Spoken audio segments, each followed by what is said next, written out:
नमस्कार, मैं हूं पवन त्यागी।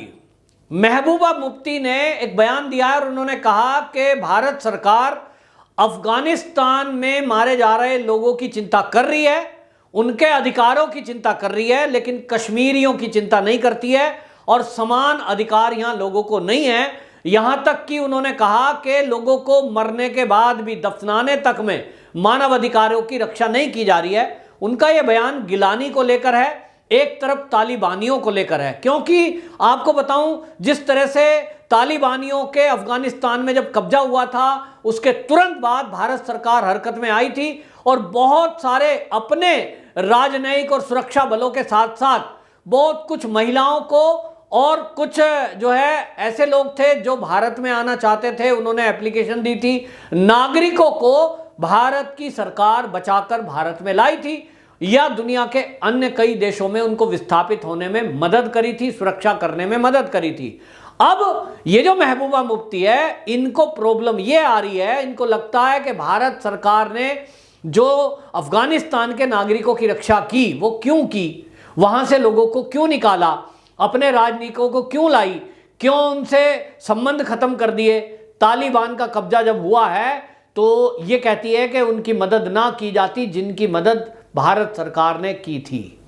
सवाल ये उठता है कि अफगानिस्तान में जो 9-9, 10-10 साल की बच्चियों के रेप हो रहे हैं, जो महिलाओं को कोड़ों से पीटा जा रहा है, जो उनके ऊपर बंदिशें लगाई जा रही हैं, वहाँ के नागरिकों को तालिबानी मार रहे हैं, ये महबूबा मुफ्ती इन तालिबानियों की भाषा क्यों बोल रही है? क्या इनसे भारत सरकार ने यदि कुछ अफगानिस्तान के नागरिक महिला बच्चों को बचाया है, ये गलत किया है? एक मुस्लिम होने के नाते और एक महिला होने के नाते महबूबा मुफ्ती को केंद्र सरकार की तारीफ करनी चाहिए थी कि मोदी जी ने बहुत अच्छा काम किया है कि अफगानिस्तान के नागरिकों को, महिलाओं को, बच्चों को बचाया गया है। वहीं भारत का स्टैंड आतंकवाद के विरुद्ध कड़ा है, लेकिन देश में आप देखिए कि बड़ी ही एक धूर्तता, मैं इसको कहूंगा, और यहाँ का जो विपक्ष है जिसमें मुसलमान हैं, चाहे वो कांग्रेस में हो, चाहे वो महबूबा मुफ्ती और उनकी पार्टी के लोग हों, चाहे वो नेशनल कॉन्फ्रेंस के लोग हों, जितने मुसलमान हैं वो तालिबान के मुद्दे पर इस तरह से मौन होकर अत्याचार होता देख रहे हैं कि उनको लगता है कि देखेंगे पलड़ा किधर जाएगा। जिस समय तालिबान का अफगानिस्तान में कब्जा हुआ, यहां खुश हो रहे थे लोग, यानी वो कह रहे थे दीन की सरकार अब वहां बन गई, अब वहां जो है शरिया का कानून लागू हो गया, अब दुनिया में ये होगा। लेकिन यहां महबूबा मुफ्ती उन तालिबानियों के पक्ष में खड़ी दिखाई देती है, क्योंकि ये पाकिस्तान का एजेंडा है। हमने देखा कि पंजशीरा में जिस तरह से इन तालिबानियों का मुकाबला हुआ, उस मुकाबले में जो पंजशीरा के लड़ाके हैं उन्होंने बाकायदा तालिबानियों को अंदर घुसने नहीं दिया और खदेड़ा। उसके बाद पाकिस्तान का एक घिनौना चेहरा सामने आया।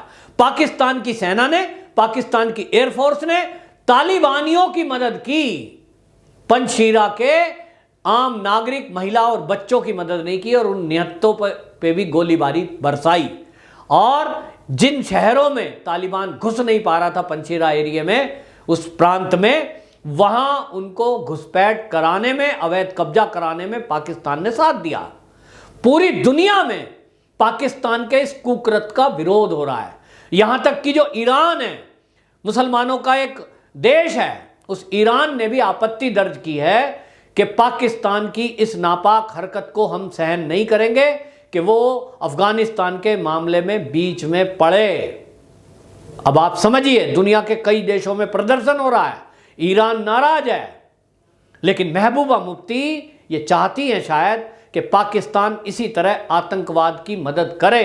क्योंकि पाकिस्तान ने क्यों मदद की है? उसको लगता है कि तालिबानियों का पूरा कब्जा हो जाए, अफगानिस्तान पे पूरा आतंक का राज हो जाए, धर्म के नाम पर शरिया कानून लागू हो जाए, फिर इन लोगों को धर्म के नाम पर ही तुम बरगलाना, उनकी मदद के नाम पर उनको पैसे और हथियार देना, और उसके बाद उनको कहना कि हमारे पड़ोस में एक हिंदुस्तान बसता है, उस हिंदुस्तान में जो हिंदू हैं वो काफिर हैं, उनके ऊपर चलो मिलकर हमला करते हैं। ये पाकिस्तान का सपना है। भारत के लिए थोड़ी टेंशन है, लेकिन इस टेंशन में भारत के जो नेता हैं, इनका क्या रुख होना चाहिए?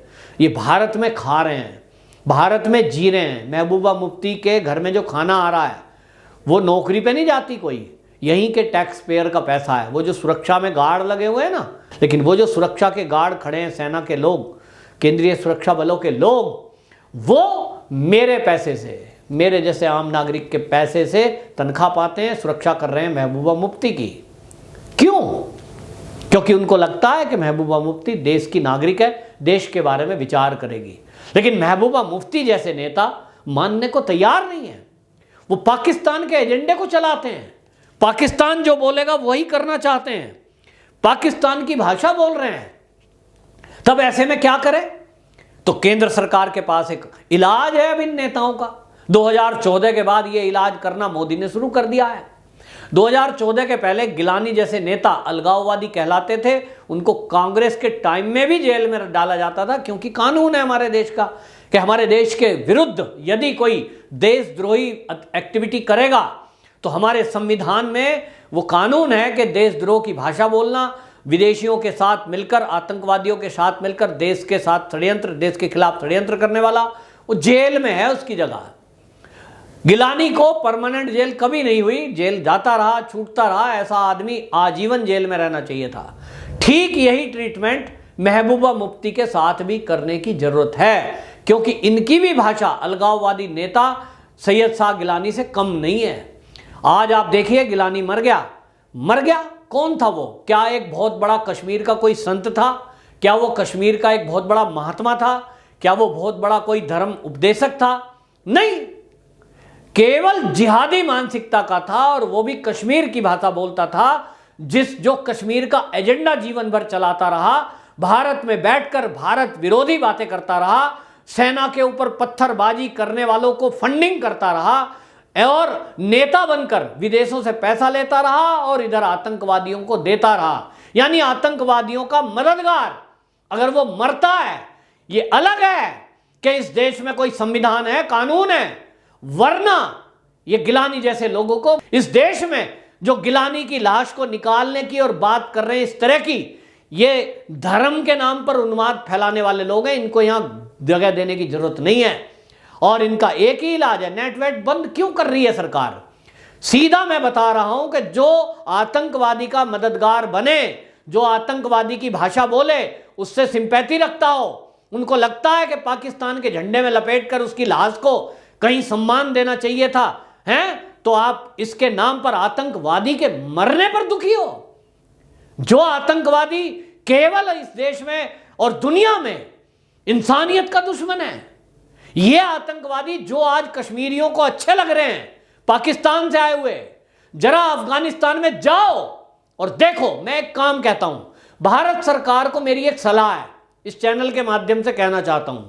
हो सकता है आपके पास कानून की बंदिशें हो कि आप महबूबा मुफ्ती और जो ये कश्मीर में जो सैयद शाह गिलानी जैसे आतंकवादी के मरने पर अलाप रहे हैं, दुखी हो रहे हैं, ये छाती पीट रहे हैं, हो सकता है केंद्र सरकार के पास इनको सीधा गोली मारने का आदेश ना हो। मानव अधिकार का उल्लंघन भी है, हमारे देश में कानून भी नहीं है कि आप प्रदर्शन करने के नाम पर गोली मार दो किसी को। तो मेरी एक सलाह है मोदी जी को, एक काम कर लो, इनको गिरफ्तार करो और इनको गिरफ्तार करके अफगानिस्तान छोड़ आओ। अफगानिस्तान से, क्योंकि ऐसे लोगों का यहां भारत में कोई रहने का मतलब नहीं है जो धर्म के आधार पर भारत के संविधान को ना मानते हो, भारत के कानून को ना मानते हो, भारत की सेना के जो हमारे सैनिक हैं उनकी चोट पर उनको दर्द ना होता हो, आतंकवादी के मरने पर दर्द होता हो, ऐसे लोगों की यहां जगह नहीं है। जो हमारे देश के लिए खून बहाते हैं, जो हमारे देश की रक्षा के लिए -40 डिग्री टेम्परेचर में पहरा दे रहे हैं देश के दुश्मनों से, उनका दर्द उनको दुर्द लगता ही नहीं, उनको उनका मानवाधिकार लगता ही नहीं। कश्मीरी लोग जिन सेना के लोगों पर पत्थर बरसाते थे, उसके बदले में अगर किसी सैनिक ने एक डंडा मार दिया, एक पत्थर अगर मार दिया, तो सारे नेता खड़े हो जाते हैं और सारे कम्युनिस्ट खड़े हो जाते हैं, जी मानवाधिकार का उल्लंघन हो रहा है। तो सेना का मानवाधिकार नहीं है, आतंकवादियों का मानवाधिकार है। ये महबूबा मुफ्ती बात कर रही है कि कश्मीर के अंदर सरकार ने जो लोग मरते हैं उनका मानवाधिकार भी छीन लिया है। किसकी बात कर रही है? गिलानी की। तो गिलानी कौन था? बहुत बड़ा संत था, कोई महात्मा था, कोई धर्म उपदेशक था? कौन था वो? किसी मस्जिद का मौलवी था? वो केवल एक वो इंसान था जो पाकिस्तान के एजेंडे को भारत में चला रहा था, पाकिस्तान की भाषा बोलता था और भारत में बैठकर भारत सरकार के विरुद्ध षड्यंत्र करता था, भारत में बैठकर भारत की देशभक्त सेना के ऊपर पत्थरबाजी चलवाता था, आतंकवादियों को फंड मुहैया कराता था, विदेशों से चंदा ले लिया कि मेरी एक राजनीतिक पार्टी है, राजनीतिक पार्टी का चोगा पहनकर वो इस तरह से यहां आतंकवाद को पैदा कर रहा था। वो एक आतंकवादी था। आतंकवादी के मरने पर जो विधवा विलाप कर रहे हैं उन लोगों को सीधा आजीवन जेल होनी चाहिए, जब तक कैंसर का इलाज उस पूरे अंग को नहीं काटा जाता नहीं होता।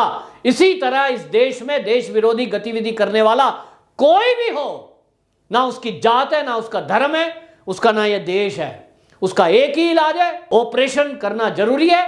पाकिस्तान में सर्जिकल स्ट्राइक करने का दम हमारे देश की सेना में है। तो हमारे सरकार को संविधान में बदलना पड़े तो बदलो, लेकिन ऐसे कैंसर का इलाज करो, ऐसे सपोलो का इलाज करो। महबूबा मुफ्ती जैसे लोग हमारे देश में बैठकर पाकिस्तान के एजेंडे को चला रहे हैं, इनको या तो आजीवन जेल में डालो, वरना सेना के ऊपर छोड़ दो जरा और बोलो इनके साथ क्या करना है। तो सेना अपने आप कर लेगी, लेकिन हमारा देश संविधान से चलता है। और इसलिए वही मैं कहना चाहता हूं कि इनको क्या करो, इनका इलाज है, इन्हें एक जहाज में भरो और अफगानिस्तान में तालिबानियों से समझौता कर लो कि हम तुम्हें कुछ आदमी दे रहे हैं और तुम्हारे यहां से कुछ आदमी ले रहे हैं। तो जो वहां के अल्पसंख्यक हैं उनको भारत में ले आओ और यहां जो अल्पसंख्यक हैं, अल्पसंख्यक से अल्पसंख्यक बदल दो।